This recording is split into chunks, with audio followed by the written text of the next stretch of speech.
বর্তমান তারেক রহমান সরকারের শুরুর দিকে একটা কথা শোনা গিয়েছিল যে 6 মাস পরে মন্ত্রী মিনিস্টারদের পারফরমেন্স ইভ্যালুয়েশন হবে।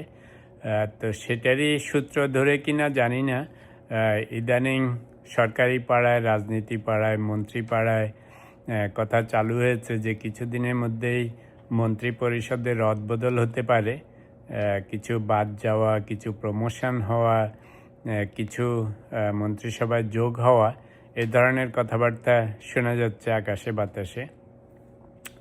মজার ব্যাপার হচ্ছে এখনকার মন্ত্রিসভায় মন্ত্রী হয়েও শান্তি নেই। ধরেন 6 মাস তো দেখতে দেখতেই চলে যায়, তো এতদিন পরে একটু মন্ত্রী হয়েছে, কিন্তু এখন আবার 6 মাসের মধ্যেই মন্ত্রিত্ব নিয়ে টানাটানি।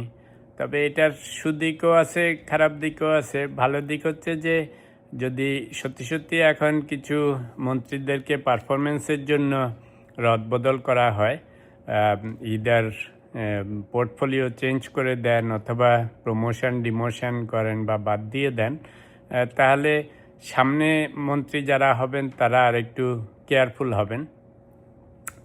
আরেকটা প্রবলেম হচ্ছে যে আগে মন্ত্রীরা সরকার প্রধানকে তেলবাজি করে ভালো ভালো কথা বলে পাকাপোক্ত করে ফেলতেন আসন।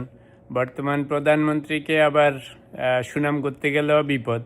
কয়েকদিন আগে ঢাকা মেডিকেল কলেজে ওই যে একটা অনুষ্ঠানে গিয়েছিলেন, সেখানে স্বাস্থ্যমন্ত্রী একটুখানি সুনাম করতে যাচ্ছিলেন, তো প্রধানমন্ত্রী আস্তে করে বলছে যে দরকারি কথা বলেন। সংসদেও আমরা শুনেছি কিছু কিছু মন্ত্রী এমপি যখন তারেক রহমান সাহেবের সুনাম করতে থাকে, তো উনি আস্তে করে ওদেরকে মানা করে। তো এখন মন্ত্রী সাহেবরাও পড়েছেন বিপদে যে একটুখানি যে হেডমন্ত্রী প্রধানমন্ত্রীকে একটু সুনাম টুনাম করে গুড বুকে থাকবেন, সেটারও উপায় নেই। আরেকটা হচ্ছে যে প্রধানমন্ত্রী নিজেই যদি একটু টাকা পয়সা বিলাস এগুলিতে ডুবে থাকেন, তাহলে সবার পক্ষে আমরা আর মামুরা হয়ে থাকতে একটু সুবিধা হয়। এখন এই প্রধানমন্ত্রীর সাথে তো সেটাও হচ্ছে না, নিজে সরকারি বাড়ি গাড়ি এটা সেটা কিছুই নিচ্ছেন না, তারপরে কোনো রকম দুর্নীতিতেও খুব বেশি জড়িত হচ্ছেন না, তো ফলে সেটাতেও প্রবলেম হচ্ছে।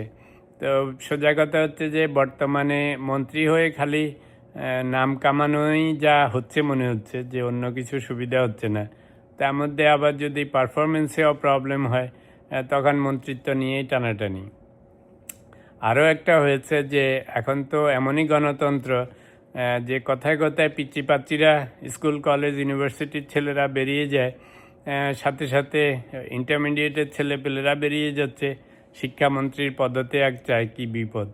তো এখন ওখানে আবার নিন্দুকেরা বলে যে যত শিক্ষার্থী বেরিয়েছে সবগুলি যে সত্যি সত্যি শিক্ষার্থী তাও না, অনেকে এর মধ্যে আওয়ামী লীগের লোকজন ঢুকে গেছে। নিন্দুকেরা তো কত কথাই বলে। অন এ সিরিয়াস নোট, তো অগাস্টে প্রিটি মাচ 6 মান্থস হবে, তো একটু রদবদল হলে, কিছু উন্নতি অবনতি হলে এই মেসেজ দেয়া হবে মন্ত্রী মিনিস্টারদেরকে যে আপনাদের পোর্টফোলিও সেফ না যদি না পারফরমেন্স পাকাপোক্ত হয়। এখন দেখা যাক সামনে কীরকমের রদবদল আসে, সেটার উপর ডিপেন্ড করবে যে সত্যি সত্যি পারফরমেন্স ইভ্যালুয়েশন হচ্ছে নাকি পোর্টফোলিও বাড়ানো হচ্ছে। তবে অবস্থা দৃষ্টে মনে হচ্ছে শিক্ষামন্ত্রী, স্বাস্থ্যমন্ত্রী ওনাদের কপালে একটু দুর্ভোগ আসতে পারে।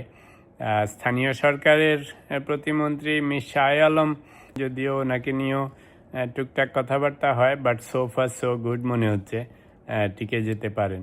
বাট যখন মন্ত্রিসভা রদবদল হয় তখন আমরা একটুখানি আলোচনা, পর্যালোচনা বা সমালোচনা করব।